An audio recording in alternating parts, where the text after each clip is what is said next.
बिस्मिल्लाहिर्रहमानिर्रहीम, अस्सलाम वालेकुम। मैं हूं मोहम्मद उस्मान और आप देख रहे हैं प्रोग्राम हरफराज और ये मकबूल जान के साथ। नाज़रीन, आज सुप्रीम कोर्ट में बड़ी अहम समाअत हुई और जो कशीदगी पैदा हो रही थी मुस्लिम लीग नून और दीगर अपोजिशन जमातें और हुक्मरान जमात के दरमियान कि डी चौक जो है वो सियासी कुव्वत के मुजाहरे की अलामत बनता हुआ नज़र आ रहा था। अब सुप्रीम कोर्ट ने ये हुक्म दिया है कि डी चौक की बजाय कोई और मुकाम का इंतखाब कर लें, जिसके बाद पाकिस्तान तहरीक इंसाफ ने परेड ग्राउंड के अंदर अपनी रैली जो है वो मुंतकिल करने का ऐलान किया।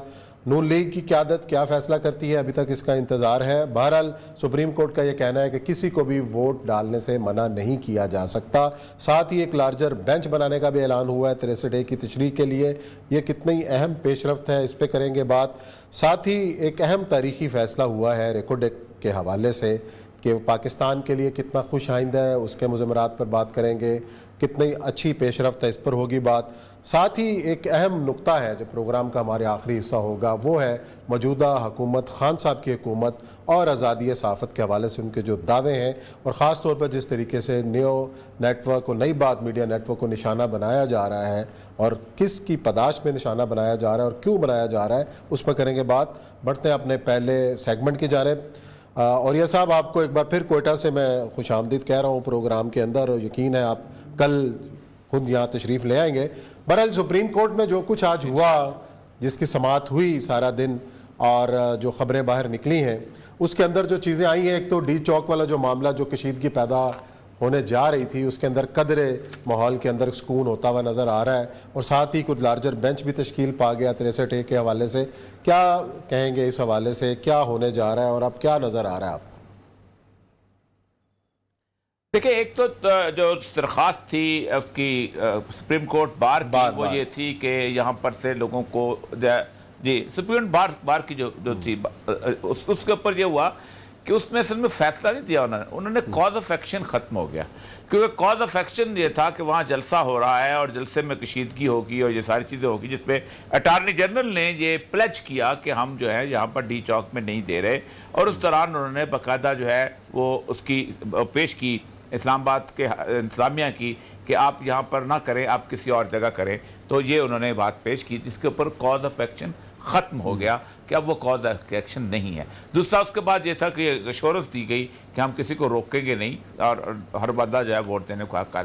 तो एक तो वो डिस्पोज ऑफ इस बात पे हुई है अदालत में कि ये जो रीज़न जो था कि ये होने वाला है वो ख़त्म हो गया। तो उसमें फैसला नहीं आया।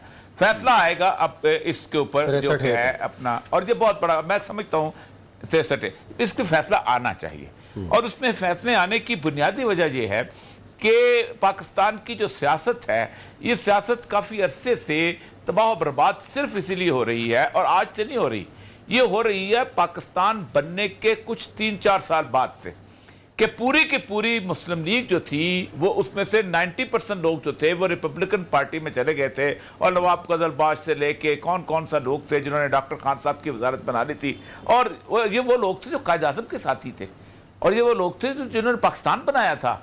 ये वो लोग जो थे इन्होंने वफादारियाँ तब्दील की, क्योंकि बड़ा लूज सा उस वक्त पाकिस्तान का कॉन्स्टिट्यूशन था जो कि 1935 का एक्ट था, वो गवर्न करता था।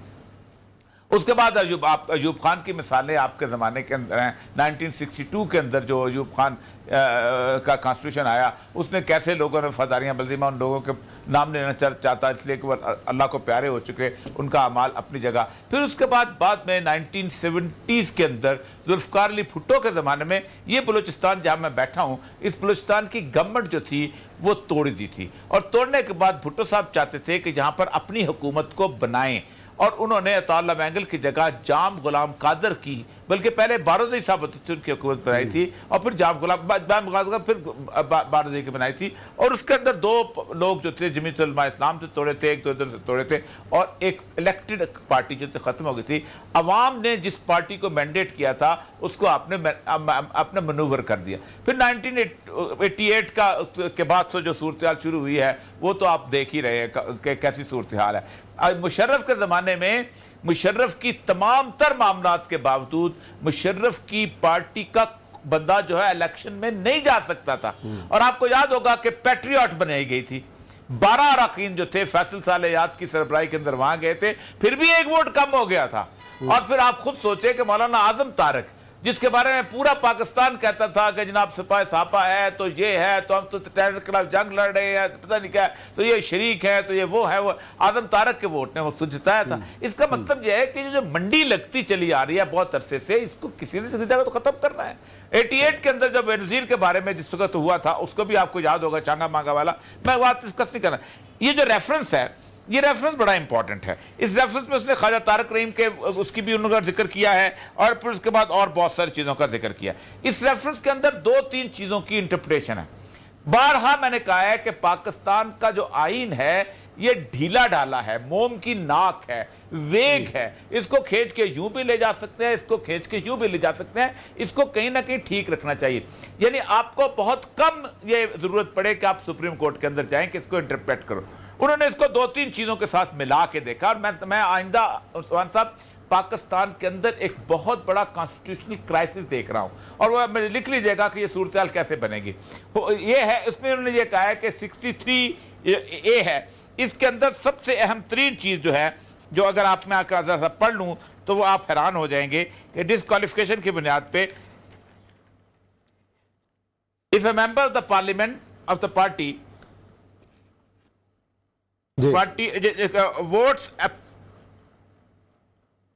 ये लाइट बहुत ज्यादा इसलिए मुझे नहीं आ रहा, abstains from voting in the house, ठीक है जी, कॉन्ट्री टू एनी डायरेक्शन। एक तो एब्सटेन करता है या वोट देता है, और किन 2 चीजों में? नंबर एक है कि वोट ऑफ कॉन्फिडेंस में और मॉनेटरी बिल में, किसी और में नहीं। आप आजाद हैं हर मामले के अंदर अपनी पार्टी के खिलाफ वोट देने। कोई बिल है, कोई और चीज है, कोई इस्लाम के मुखालिफ बिल है, कोई और ह्यूमन राइट्स के मुखालिफ बिल है, आपकी पार्टी कहती है आप आजाद हैं, आपके ऊपर डिफेक्शन क्लॉज नहीं लगती। ये कितनी बड़ी आजादी है कि जो कि मेंबरान को दी गई है। लेकिन 2 मामलात के अंदर आप नहीं, एक तो मॉनेटरी बिल, जाहिर बात है वो बजट मेकिंग होता है वरना पूरा मुल्क डिस्टर्ब हो जाए, और दूसरा होता है नो कॉन्फिडेंस। और मॉनेटरी बिल में भी अगर आप वोट हार जाते हैं तो इसका मतलब यह है, पास नहीं कर पाते, इसका मतलब यह है कि आपकी हुकूमत चले जाती है। ये दोनों चीज़ों के ऊपर उन्होंने खास तौर पर यहाँ पर इन्होंने ये जो सिचुएशन है इसके ऊपर ये है उसका वो बिल, उन्होंने कहा है कि ये बुनियादी तौर पर एक पब्लिक खयानत है, और इस पब्लिक खयानत की बुनियाद के ऊपर आपने आगे चलना है। और आप बताइए कि अगर खयानत की बुनियाद पे, आम खयानत की बुनियाद पे 63 या 62 के अंदर एक बंदा डिस्क्वालीफाई हो जाता है, तो क्या उसको बाकी उसमें होना चाहिए? तो इसका मतलब यह है कि उसकी इंटरप्रिटेशन की जाएगी। यूसुफ रज़ा गिलानी के केस में उन्होंने इंटरप्रिटेशन कर चुके हुए हैं कि 1 टर्म के लिए तो कम से कम नायल होगा। इसका मतलब यह है कि अगर आज नायली होती है, और वो जैसे पहले होता था कि अपना इलेक्शन कमीशन ने फॉरेन इलेक्शन अनाउंस किया, वो मेंबर फिर चला गया और जीत गया, तो सुप्रीम कोर्ट में असल में ये थ्रेट करने की कोशिश की गई है, लेने की कोशिश की गई है, इसको इंटरप्रेट करो कि क्या ये खयानत के जुमरे में आता है या नहीं। इसलिए आज मुनीब का जो है ना, उनका रिमार्क वो बड़ा इंपॉर्टेंट है। वो उसने ये कहा है कि एक पार्टी के अंदर एक शख्स का वोट इंडिविजुअल वोट नहीं, इज्तिमाई वोट है।